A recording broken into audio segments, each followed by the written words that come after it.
अहंकार के दोषों का वर्णन। श्री रामचंद्र जी कहते हैं, मुनि श्रेष्ठ, ये अनेक रूप वाला संसार दीनों से भी दीन विषय लंपट लोगों को अहंकार के वशीभूत होने के कारण ही निरंतर राग द्वेष आदि दोषों के कोश रूप अनर्थ की प्राप्ति कराता रहता है। अहंकार के वश में होने से ही मनुष्य पर आपत्ति आती है, उसे शारीरिक कष्ट भोगने पड़ते हैं। अहंकार से ही अनेक दुखद मानसिक व्यथाएं होती हैं तथा अहंकार से ही राग अथवा दुष्चेष्टाएं होती हैं।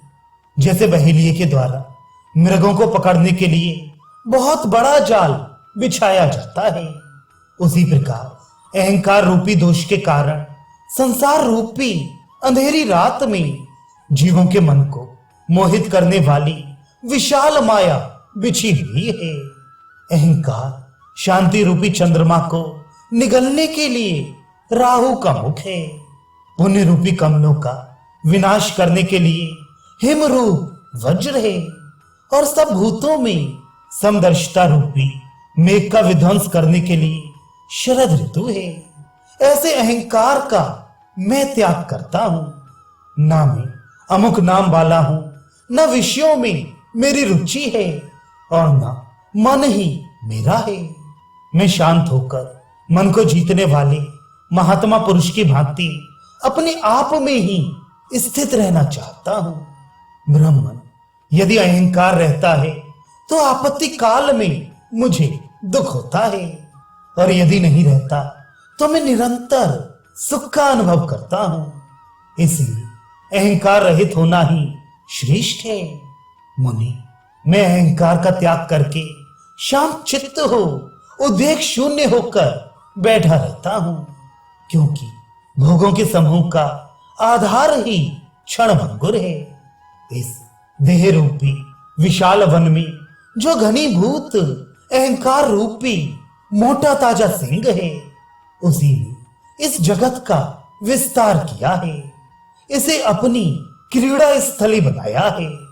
मुनि, जैसे शत्रु किसी को मारने के लिए मंत्र तंत्र के द्वारा मारण चाटन आदि का जाल फैलाता है, उसी प्रकार इस अहंकार रूपी महान शत्रु ने संसार में जीव का पतन करने के लिए बिना मंत्र तंत्र के ही स्त्री पुत्र मित्र आदि के जाल फैला रखे हैं। इस अहंकार का मूलोच्छेद पूर्वक निराकरण कर देने पर ये सभी मानसिक दुश्चिंताएं तुरंत अपने आप विलीन हो जाती हैं।